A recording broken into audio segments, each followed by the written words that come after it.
Hi, this is Teddy, and today you're listening to Timothy Shepard, who's running for U.S. Senate in Missouri, on Two Broads Talking Politics. Get your vaccine and keep wearing a mask.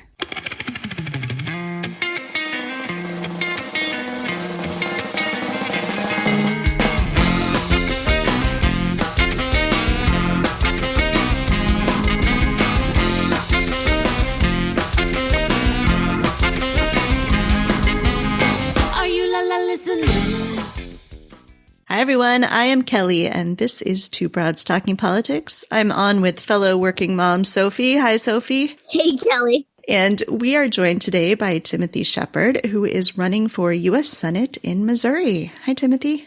Hi, Kelly and Sophie. How are you guys today? We are so excited by everyone who's running for Senate. So thrilled to see that you're running. And you're doing such a great job that you have already chased away the incumbent Republican. Yes, it's really exciting. I was thrilled for our democracy to see Roy Blunt. I don't know if he intended to pull a George Washington and make way for democracy to take place. It's really exciting for our state that happened. Yes, absolutely. So tell us just some about your background and what led to you running for U.S. Senate. Absolutely.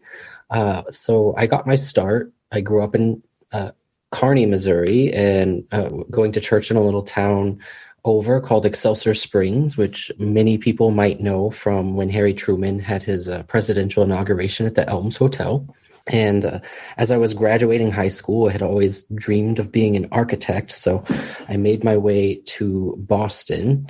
And in 2009, when the economy was collapsing, the first time around in our lifetime, in my lifetime, it presented an opportunity for me to get involved via my church group out in Boston in some missions activity. And so I went off to North Africa and did a lot of helping out with women empowerment type movements and helping people connect to the fair trade markets so that they would be able to have a sustainable living. And a little while later, I decided that I wanted to make a career out of that. And so I came back home to Missouri and was on a speaking circuit at churches raising money. And it was during that time where I reconciled my sexuality, I guess, if you will, and my faith. And so I decided to identify myself publicly as an LGBT individual. And I was very on short order asked to leave that career path. And so that was a very interesting time in my life. And that opportunity created space for me to get involved in entrepreneurship. And so via the Kauffman Foundation and some of their community outreach programs right here in Kansas City, I really took off on the entrepreneurial journey, and it was really exciting. And that led me to work for a company in Chicago for the founders of Groupon and working with their nonprofits. When my residency there was coming to an end, I decided to launch my own business and try my hat at entrepreneurship, which was great. And I had an initial insurance firm client, and when they dissolved their partnership, my source of revenue and income went away with that. And so I was once again back at the drawing board, turning 30. I had been an activist through all of this time, mostly in the church for LGBT equity and equality.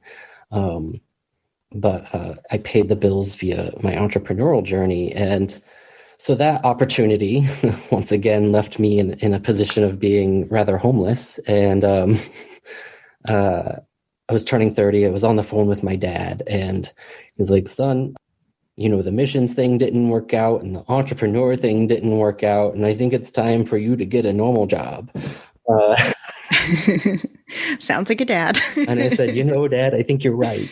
And so that was a very trying time financially. I didn't have two nickels to rub together. So I did the craziest thing one would imagine you would do when you lose your livelihood and become more or less homeless. And I got myself to New York City, and I couch surfed via the couch surfing app through a series of job interviews that I had been able to land for myself via putting my portfolio on an online platform as a digital web designer.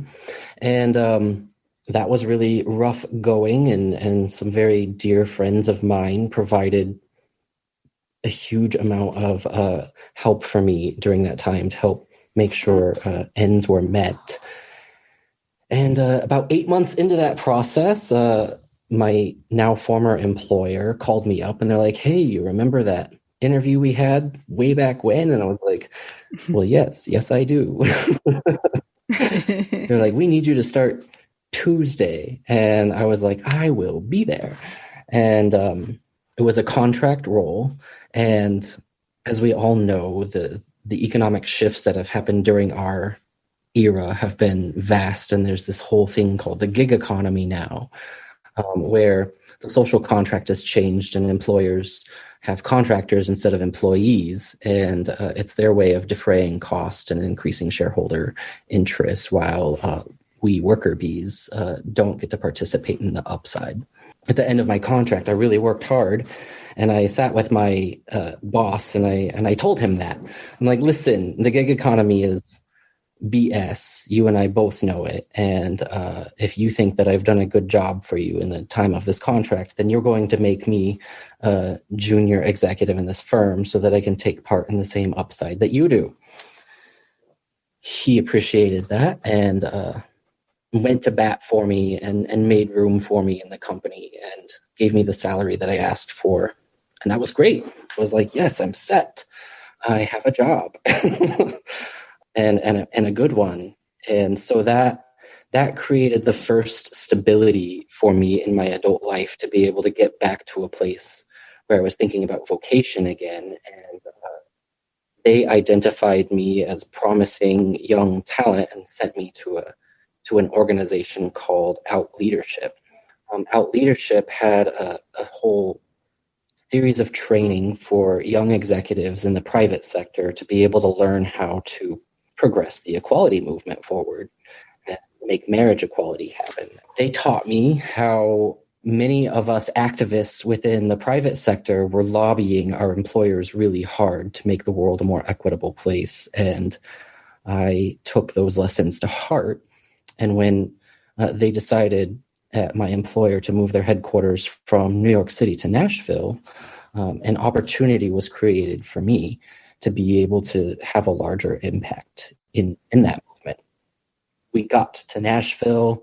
There were the first 12 of us employees on the ground. It's a major international headquarters relocation. And lo and behold, the state legislature in Tennessee decided they wanted to have 7 really discriminatory bills that year for the LGBT cause. And so I had been involved with LGBT chambers in my time in Kansas City. And so I worked with the LGBT chamber in Nashville and my employer and lobbied and convinced the chief executive suite at my employer to be the first major employer to write the Tennessee legislature and say that these bills are bad for business. And we, in our case, just moved our headquarters here. And we're trying to recruit talent. And whenever legislatures pass discrimination bills like this, it sends a message out that this is not a great, conducive, welcoming environment. And it really hinders our ability to attract talent. So they did that. And it made huge news and paved the way for all the other big companies in the state to do the same thing. And I'm very pleased to say that not a single one of the bills made it out of committee during that session. And so we bought some time for the equality movement to be able to see another day. And that was my first really big experience as an activist, realizing that like, whoa, I can use this platform in my workplace to do good in the world. And I saw the direct impact of that. And it made the light bulbs go off in my head. And I was like, wow, what's next? Lo and behold, an opportunity would present itself I had a friend come and visit me, and we went down to Montgomery to visit the Legacy Memorial and Museum, which, if you haven't been there, if your audience hasn't been there, I highly recommend a trip to Alabama. And the Legacy Memorial, it's just one of the most haunting but significant memorials on American soil. And what it is you walk through it and you feel the weight and the impact of the institution of slavery and Jim Crow in a visceral way. And that moment really impacted me because it just made real the veracity of racism in our country, even to this day, and the amount of work that we have to do to live into our values, really, that all people are created equal. Back in Nashville, CoreCivic is headquartered there as well. CoreCivic, for the folks who aren't as familiar, is the largest for-profit prison operator in the country. They have had a whole lot of very bad public relations of late. The state of California, the state of New York, JP Morgan Chase, and Bank of America refused doing business with them. And now, thankfully, so has the United States federal government, thanks to the Joe Biden administration. And so at the time in Nashville, they were on a PR stunt tour, and they decided to write a donation check to the same LGBT chamber that I worked with on the equality movement. And that didn't sit well with many in the activist community, including myself. And I thought, well, if I can get my employer to lobby on behalf of LGBT folks to the state legislature, surely we can make a call to the chamber and say, maybe this isn't such a good idea. And they disagreed with me. And I just was very tenacious and refused to go away. A lot of activity happened, and the chamber presented an opportunity for us to go have our voices be heard. I went and spoke at the end. A lot of activists painted very eloquent, very well-articulated pictures of why CoreCivic is a bad institution. Human rights abuses, the way that they treat their employees is abysmal, and they're just fundamentally not compatible with the chamber's values as an institution. So I got up at the end and basically said that and went away, and the chamber reversed their decision, which was great, but I made some political enemies for myself, so to speak, in going through that process. And I got to work the next day, and there was a very nasty email waiting for me from a very senior leader, and they were letting me know they didn't appreciate that I did that, and they didn't really know what happened at the event. They were going based on hearsay. They decided to strip me of being the LGBT Employee Resource Group chair. They threatened me with some interesting legal language to try and silence my voice for taking a stand for equity and equality. And that was a really transformative moment for me, where I realized this platform can only take me so far in being able to achieve my objective, which is a more equitable and free world. And they're sending a message loud and clear that that platform has its limits. I got to speaking with my husband about what we would like to be able to do to be able to pursue that sense of vocation, and public service kept coming up. Black Lives Matter was really rising up last summer.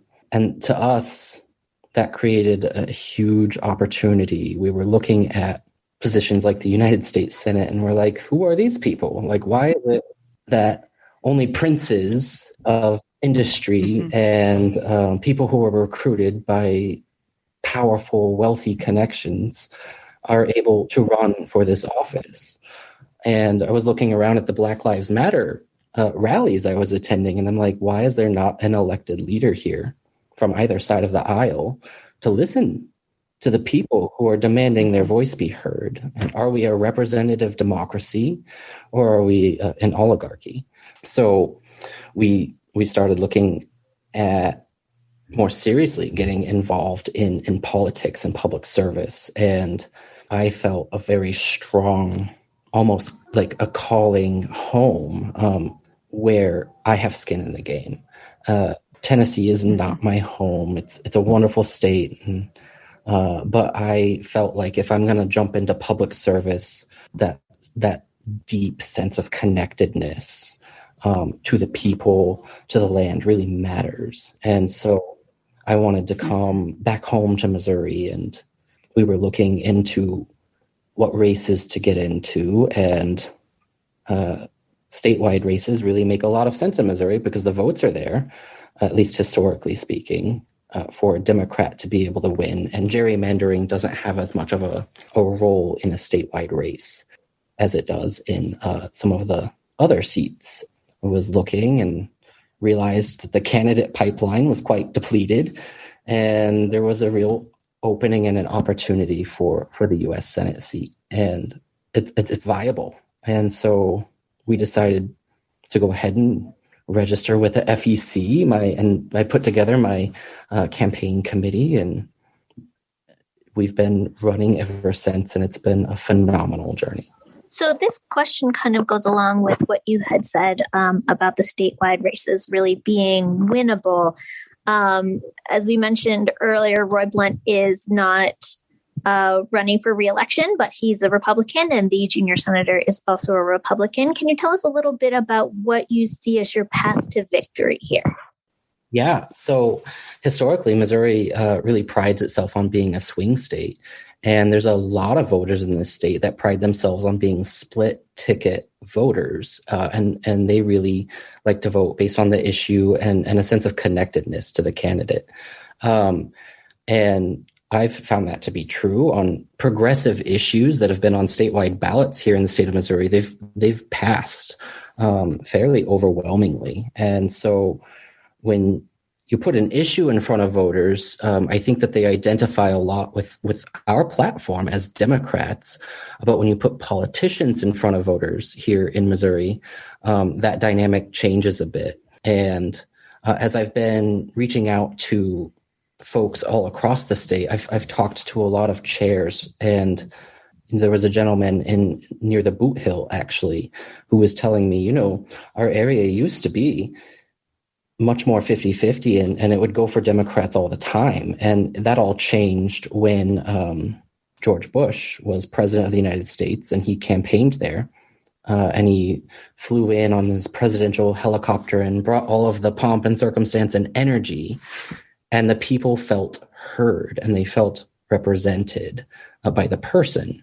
And so what I've noticed in my lifetime growing up, because my family was very Republican growing up, is that they're just organized, like incredibly, incredibly well organized in the state of Missouri. And politics is local, and you're going to vote for who you know. And so if you know some Republicans, then chances are when you get to the ballot box, you're going to vote for them. And so I'm really excited to really be actively campaigning all over the state and going door to door and meeting people and having that opportunity for FaceTime so that it's not just a D or an R on the ballot, but it's a name and somebody that they know. And I think that helps a lot with the stigma around the brand name of Democrats here in Missouri. So on your website, under your platform, the sort of main, biggest, top-ranking thing on there is restoring democracy, which is something that seems to be kind of lacking in the U.S. Senate at the moment. So what are some of your ideas about the ways that we should work to restore democracy? Right now, the Senate seems to just not get a whole lot done because, there are these problems structurally. So what would you like to see happen, and why is that sort of the top ranked item for you? Well, I think it's something that we all feel as Americans right now, and we just witnessed an insurrection on January 6th. We witnessed a would-be autocrat do everything in his power and within a lot of people in his party's power to try and take America from being a democracy to an autocracy. And so we have a lot of institutional work that we need to do on both sides of the aisle to be able to make sure that we're able to protect our democracy, if that's what we want to be for the future. And I certainly want us to remain a democracy, and that's a huge reason why I'm getting in this race. And it's a huge reason why I'm a grassroots candidate, not taking PAC money, because the influence of money and corruption in our country is such that, unfortunately, we don't have as much of a representative democracy anymore because of the role and influence of money.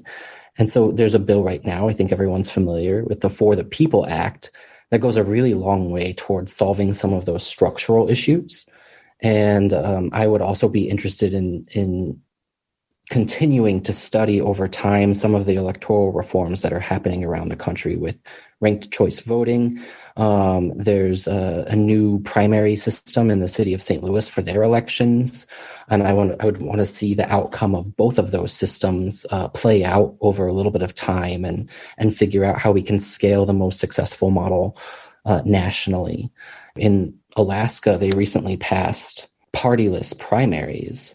And I thought that was a really interesting concept when it comes to like the Senate, for example, because it aligns candidates and it aligns politicians really directly to the people that they're aiming to represent. And it takes out, structurally, it takes out the middleman and that pressure to toe the party line so that you get access to the financing that you need to be able to run your race. And so I think that there's a lot of great experiments happening all across the country right now that are going to give us the model for the future. And I think a great first step is being able to pass the For the People Act. What are some of the other issues that you're hearing from people around the state as you're going around and campaigning? Well, there's a lot right now happening around the concept in the rural parts of the state around CAFOs and the role of big ag and monopolistic behavior becoming really a direct threat to our way of life in the state and to small mom and pop farmers. And it's sort of weird that the party that prides itself on local control, the Republicans, is in playing this role in the state of Missouri, where they've centralized power in Jefferson City and taken away control from municipalities and jurisdictions to be able to say who can and can't operate a large agricultural operation in their backyard that's going to pollute the water table and bring down land values. I think that that's a huge issue. As we all know as well, the economy has shifted massively from the latter half of the 20th century as we move into the 21st century. We were a commodities and goods-based economy, and now we're an information economy. And so rural broadband is a huge issue as a critical piece of infrastructure that we desperately need, especially in the rural areas, for them to be able to have equity. And also for the kind of jobs that are high paying in the information economy to be able to thrive and succeed in small communities. And so I think we need a national plan to be able to turn broadband into infrastructure the likes of electricity, to be able to give rural parts of the country equitable means of production in the new economy. And hopefully a state like Texas doesn't take itself off the grid. Yeah, and that's another one. We're a very coal-powered state, but we don't actually produce the coal in our state. We import most of it. And so for the electrical grid, I think there's tremendous opportunities with the Green New Deal for us to be investing in major new research and development for the next generation of lithium-ion batteries. And there's a huge opportunity for us to become a major manufacturing center with new technology that's going to help us redistribute how the electric grid works and also enable us to harness, there's a huge amount of wind energy. And if we have battery storage capabilities, then we can actually put that wind energy to use during peak electrical demand. So much of your story is based around the gig economy and how it affected you and your path and your career. And I expect that most members of the U.S. Senate probably have little to no experience with the gig economy themselves, given the average age of U.S. senators, certainly, and that they often come from a lot of wealth. What sorts of things does having that perspective, having that experience, what would that mean if you're in the U.S. Senate? What are the kinds of things that you could bring with that perspective, the kinds of bills and things that you would want to pass? That's a great question. And on the topic of the gig economy, I've been actually doing a lot of thought recently. One of the big takeaways that I have from my experience at Out Leadership, which is for the equality movement, doesn't seem like it's directly connected, but one of their biggest wins recently was getting all of the companies on NASDAQ, all 3,300 publicly listed companies, to require 2 of the board seats that steer corporate governance at those firms to be LGBTQ seats. And so I think along those lines, and along with what I've seen come out of the Business Roundtable, where they just recently changed their charter to not just be centered solely on shareholder interests, but on community interests and labor interests as well. Something that I would love to see happen, in addition to some of the great legislation that's on the floor right now, like the PRO Act, I would actually expand on that and either within the private sector, bring labor to the table and corporates to the table to figure out how to expand board representation so that corporate boards aren't just made up of shareholders, but they're made up of labor and the people who are producers. And when labor has a seat at the table, then when compensation issues are brought up in corporate governance, then they're going to have their voices be heard and make sure that they're able to participate in the upside. And so the short of that, I haven't written terribly much on that subject on my website at this point, but I'd love to see legislation introduced to require corporate boards in the United States to have an equal representation between capital and labor on their corporate boards, and then to see the labor side of that potentially have democratic elections to be able to pick who's going to represent them on boards. Yeah, that's really neat. I think it's amazing what having a Democratic president now means to sort of spark the labor movement again. You know, just seeing Joe Biden come out and say that he stands with, or however he said it, but the union organizers in Alabama at the Amazon plant is just, amazing. And I think if we can really push forward with this, and I think it's important that Democrats embrace that we are the party of labor, which seems to have been getting lost a little bit in recent decades. And it shows in the data.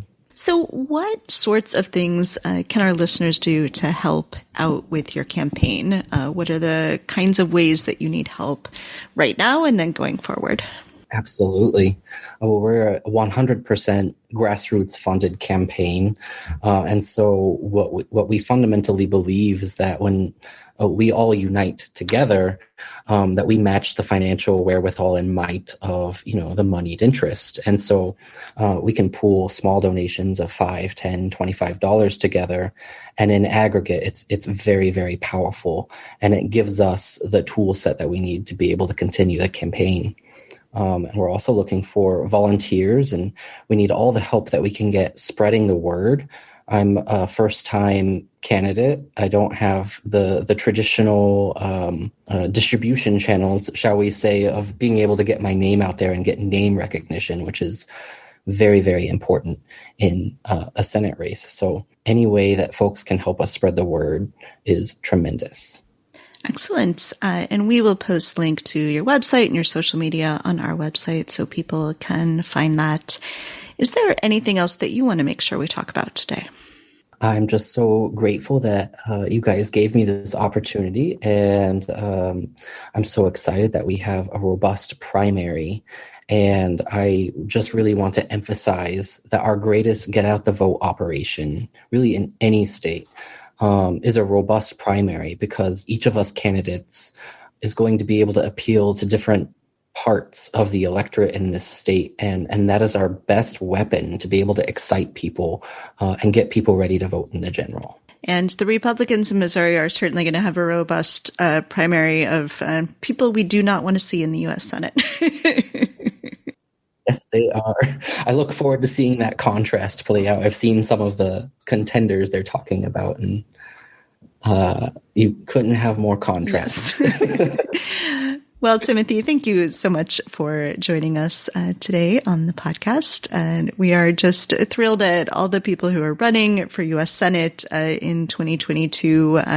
All those naysayers who say that, it's a midterm election and Democrats are going to lose seats. Nope, we're gonna gain seats in 22. And so thank you for joining us, and thank you for running. Thank you, Kelly and Sophie. Have a wonderful evening. Thank you for listening to Two Broads Talking Politics, part of the Dimcast Podcast Network. Our theme song is called Are You Listening? Off of the album Elephant Shaped Trees by the band Immunuri, and we're using it with permission of the band. Our logo and other original artwork is by Matthew Weflin and was created for use by this podcast. You can contact us at twobroadstalkingpolitics@gmail.com or on Twitter or Facebook at Two Broads Talk. You can find all of our episodes at twobroadstalkingpolitics.com or anywhere podcasts are found.